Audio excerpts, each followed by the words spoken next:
जय भीम। उद्या आषाढी एकादशी आहे आणि त्यानिमित्त सर्व भाविकांना माझ्या मनपूर्वक शुभेच्छा। एक माझ्या टीचरांनी गाणं शिकवलं होतं आम्हाला, त्याच बोलण्याची इच्छा आहे। काही चुकलं तर माफ करा।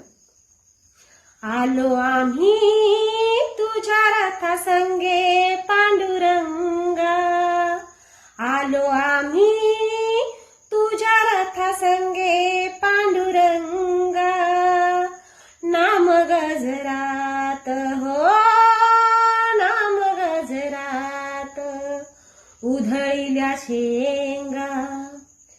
आज आषाढीची एकादशी मोठी, आज आषाढीची एकादशी मोठी, दर्शनासी झाली रांगोळी दाटी, दर्शनासी झाली रांगोळी दाटी, आलो आम्ही तुझ्या रथा संगे पांडुरंगा, आलो आम्ही तुझ्या रथा संगे पांडुरंगा, नाम गजरात हो नाम गजरात उधळील्या शेंगा।